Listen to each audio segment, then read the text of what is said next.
Hello! Hello.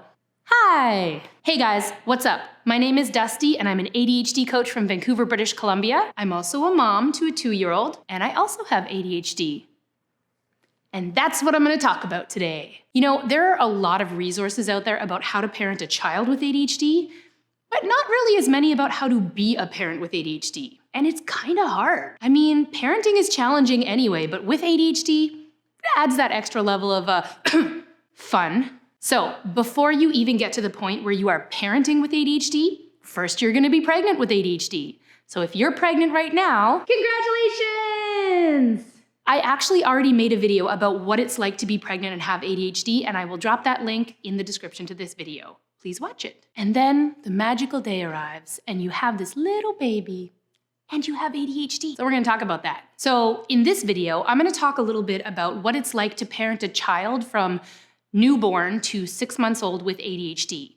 In order to make this video, I didn't just draw on my own personal experience. I actually asked a lot of other parents with ADHD via social media what really helped them and what their experiences were like. So it also might actually be the case that you don't struggle with anything to do with ADHD during the first little bit. This is because of that magical thing called hyperfocus. Babies are new. It's really interesting and fun. It might be that hyperfocus helps you to just parent the crap out of this baby for the next 6 months or beyond. If that's the case, feel free to skip this video. There's gonna be a whole series on parenting kids up to the age of 2, so maybe go to the next video. Hopefully you're watching this video before you've actually had the baby, in which case, look at you little dickens, you're so organized. If you haven't signed up for a prenatal class already, definitely sign up for a prenatal class. It'll help the time pass, and you'll also know what to expect for labor and delivery. Number 1. Keeping track of everything. So when your baby is born, there's a lot to keep track of that they don't tell you. Assuming that your child is otherwise healthy, over the first few days and weeks, you need to know how often they pee and poop, how often they eat, how often they're sleeping. You need to keep track of which side you're using if you're breastfeeding. There is a lot to keep track of. Newborns actually need to eat every 2 to 3 hours, which means you have to wake them up if they're sleeping. Yeah. That's a lot to keep track of, especially because remember, you're gonna be super underslept. Do not rely on your memory to try to figure this all out. There are apps out there like Huckleberry and a lot of other free apps that actually track all those things I mentioned. When did your baby go to the bathroom? How many diapers have they gone through today? When was the last time you fed them? If you're not like an app person, you could make a chart, you could jot it down, or you could also enlist the help of your partner or a friend or loved one to help you keep track. If you don't have someone who can be with you and you really feel like you need some support, even try just shooting a text message to your friend as you feed your baby. 2 p.m., fed the baby. 4 p.m., baby pooped. 6 p.m., fed the baby again using the left boob, right? Whatever works.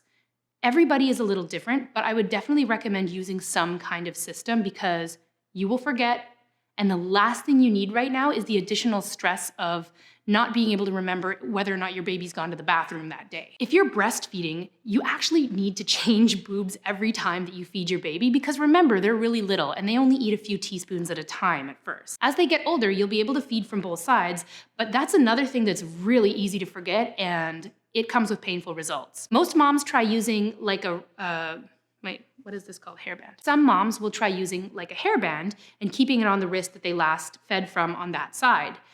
Which works if you remember to switch it, but if you forget why you're wearing it and then, you know, use it to put your hair back. Wait, oh,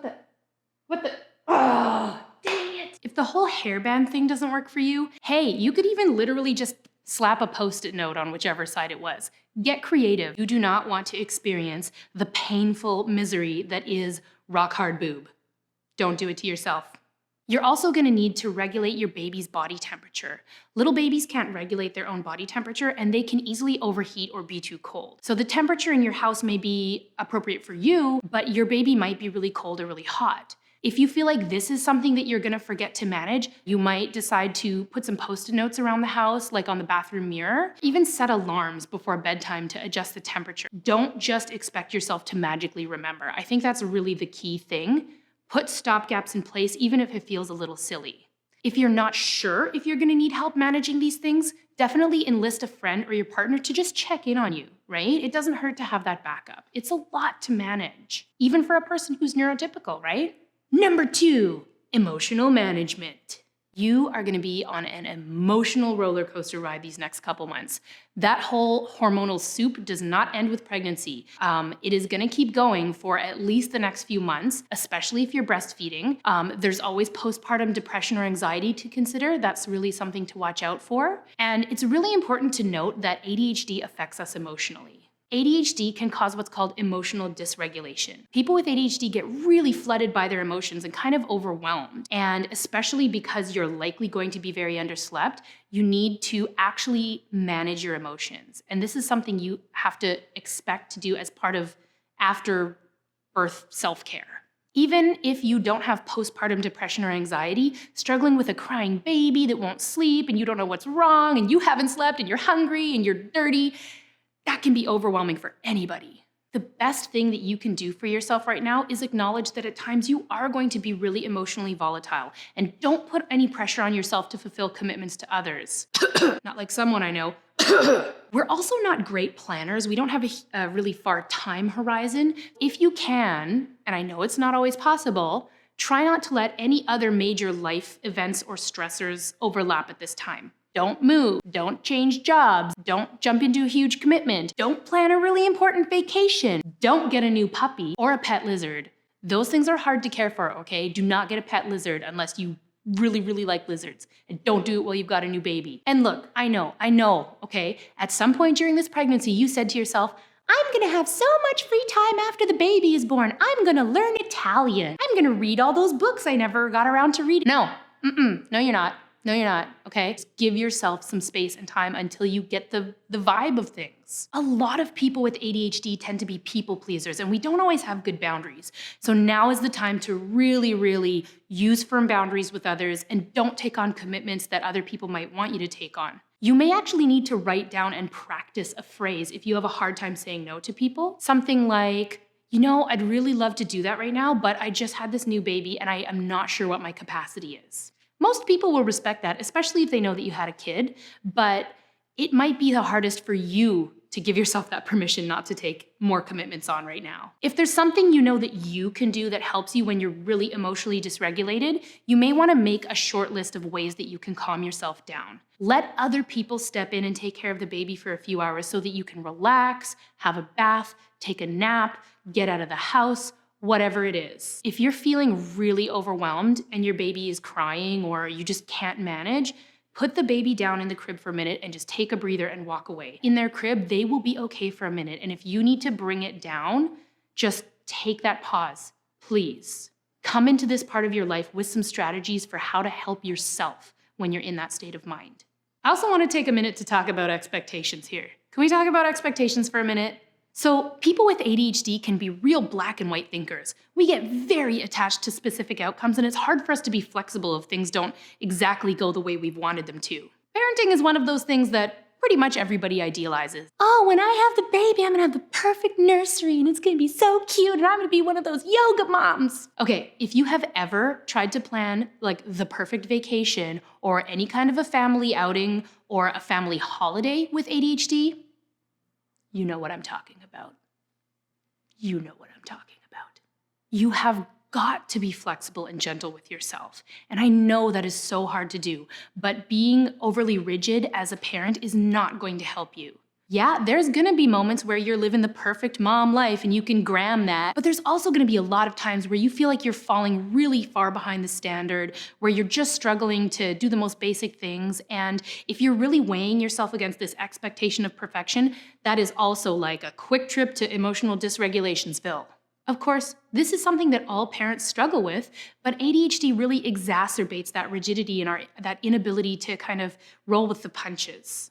Showing yourself kindness and flexibility is actually going to help you get there faster. It's going to help give you permission to grow towards that parent that you want to be. You are getting there. You are new at this. You're not going to be perfect at something when you've had literally no experience, right? Come on, give yourself a break. A lot of people with ADHD also have co-occurring sleep disorders like delayed sleep phase disorder, insomnia, and that might actually work in your favor. Like if you're chronically underslept already, you might just be able to roll with the punches, which is cool, But don't be a hero, okay? Sleep when the baby sleeps. Sleep when someone comes over to hold the baby. If you are really underslept, that is only gonna exacerbate all your other ADHD symptoms. The more sleep that you can get, honestly, the better you're gonna be able to parent this baby. Please, please, please prioritize sleep as much as you can.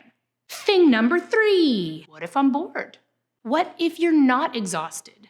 What if you don't need to sleep when the baby sleeps? What if you are going out of your freaking mind being stuck in the house all day? Taking care of a newborn can be really boring. This is not the thing that anybody tells you about, okay? Nobody tells you this. Being stuck in the house all day, being stuck on the couch all day, that is like the nightmare situation for a hyperactive ADHD person. Especially if, like me, you have a million hobbies and commitments.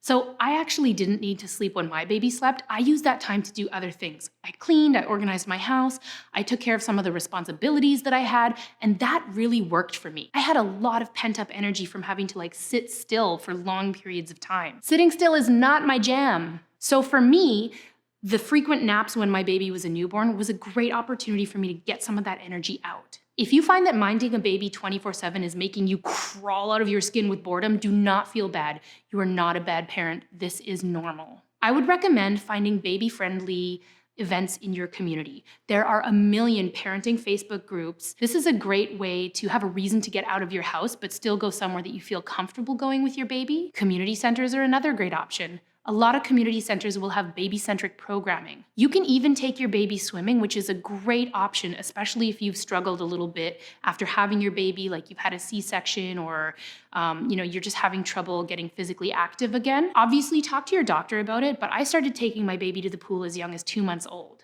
For a lot of community centers, you can actually buy swim diapers at the front, or you can buy them at a drugstore. As soon as your baby's butt is big enough to fit in a swim diaper, take them to the pool. Why not? It's something to do.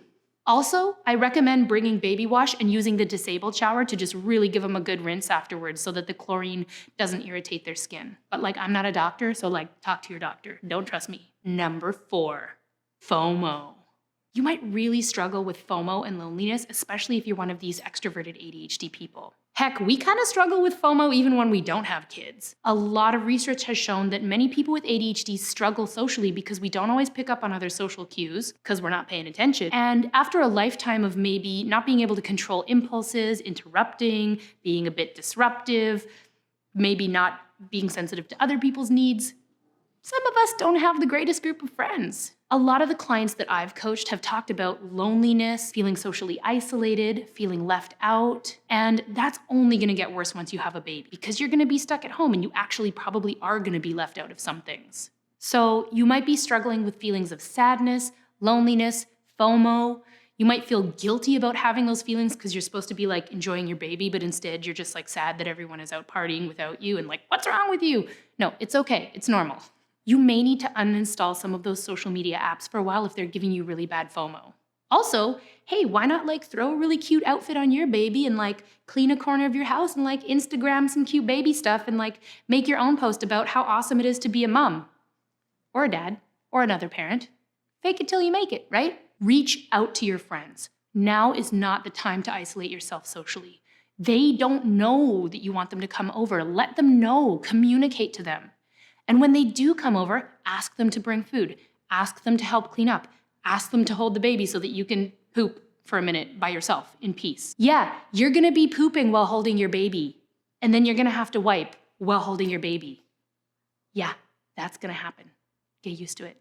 People with ADHD are notorious for wanting to do everything ourselves and never delegating. It's this whole weird thing where we don't really know when it's okay to ask for help, and also we feel like we can do everything ourselves. Now is not the time to be a hero. Invite your friends over and delegate to them. Ask them for help. Really, really, really ask them for help. Let them know how they can help you. Do not isolate yourself. If you take one thing away from this video, it is, for the love of God, let people help you. Remember, ADHD is a real thing, okay? And it impacts you in a lot of ways, and you're gonna need to be vigilant about your emotional well-being if you wanna be the best parent that you can be. Number 5, all about your baby's development. So in some ways, this is actually gonna be the easiest part of parenting your child. Despite all the sleeplessness and all the poopy diapers, 0 to 3 months is called the extra gestational trimester. It's almost like another trimester, like a 4th trimester, but outside the womb. hence extra gestational. In these first 3 months, your baby is still really developing a lot, and they're not gonna need a whole lot other than food, warmth, cuddles, and changes. This is really convenient for you because your baby can't go anywhere. You can put them down and go do stuff. As long as you have a baby safe and friendly environment, you can put your baby on the floor on a pillow. You can put your baby on the floor on a blanket. You can put your baby in the middle of a big bed because they can't go anywhere. So there's gonna be a lot of space and time for you to be able to move around and do the things that you need to do. One of the things that I found really helpful was getting one of those play mats with the arm thingies with the little dangly doodads. I would put my baby on that mat for sometimes up to 20 minutes at a time, and she would just bat the little things, and I could go wash the dishes and go on my phone and do whatever. It was great. Definitely get a play mat. I highly recommend a play mat. Somewhere between 3 to 6 months, I think, your baby's gonna start rolling over, so you do need to be on top of that. Once your baby starts rolling over, do not ever place them on a surface that's high and leave them alone, like the couch or the bed, because they really could roll off. If you ever feel like you're struggling with safety stuff, like remembering that kind of stuff, please get a friend involved and ask them to check up on you and just give you reminders. There's nothing shameful about it, okay? ADHD impacts our working memory, and that might happen to you. So reach out for help.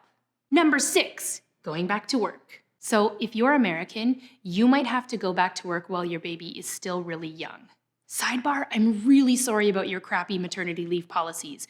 Better maternity leave for people in America. I personally don't know a lot about this because I'm Canadian, but I can imagine that there are a lot of ADHD potholes that you might have to watch out for. For example, emotional dysregulation or feelings of guilt over leaving your baby. On the other hand, you might be stoked to get out of the house for a while and be back in the presence of adults. Remembering to bring everything for your baby for daycare, remembering to bring everything for yourself for work, getting everybody out the door, remembering to pump milk at work if you're breastfeeding and store the milk and bring it home and then clean all the pump parts so that they're not disgusting the next day. If you're having trouble managing all of this, enlist help. Talk to your child's daycare.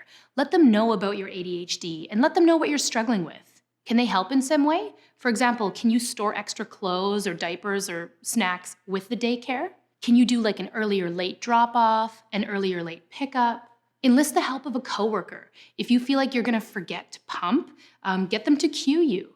If you're struggling with emotional dysregulation, talk to your manager and see if you can take extra breaks or step away for a couple minutes to just, get yourself re-regulated.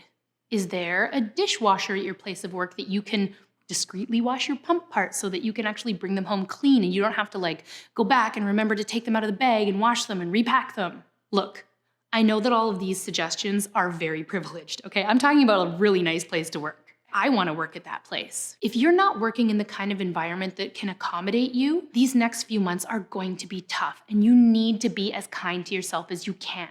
You really need to go gentle on yourself. Do not put any extra pressure on yourself and do everything you can to pump up your self-care.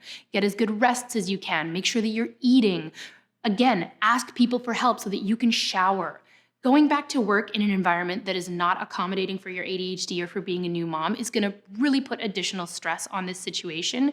And there's not always a lot that we can do about that, but just going into it knowing that that's the case can help you get through it. The whole thing about black and white thinking is that it also distorts our sense of time. We get into now, not now thinking. Everything is either now or it's not now. So if you are feeling so awful in the now, if things are really hard for you right now, just remember that they are not always going to be this way. Things are going to get easier. You are getting the hang of this. Your baby is gonna start sleeping more soon. You can make it through this. Tons of people with ADHD are parents. I am. You got this. You can totally do this. If you start to notice dark or scary thoughts, or you have thoughts about harming yourself or your child, this could be postpartum depression or anxiety. Postpartum depression or anxiety is normal, okay? It's nothing to feel super guilty about, but please get help right away. If you notice feelings of sadness, hopelessness, or anger when you get a letdown as you're breastfeeding, this could actually be a condition called dysphoric milk ejection reflex, or DMER. It's also part of being a breastfeeding parent, and it is also something that you need to get support with. And that's it. This is gonna be a pretty chill time as far as what you need to do for your baby. The biggest ADHD potholes are just gonna be keeping track of everything, your baby's biology, and mostly, honestly, yourself. Do not neglect self-care. Keeping track of making sure that you've eaten, that you've slept is really going to help reduce the overall amount of ADHD symptoms that you experience. It's really just about managing all those feels. Whether you feel bored, restless, guilty, happy, in love, sad, confused, all of those feelings are normal. Or then again, you might be super hyper-focused on your baby and you don't even need this video at all, in which case it's really mysterious that you watched it all this way, but thank you. Please like this video, subscribe to my channel, follow all my other social media thingamadooies. Okay, go have a shower or a nap. You're doing a really good job. Bye-bye.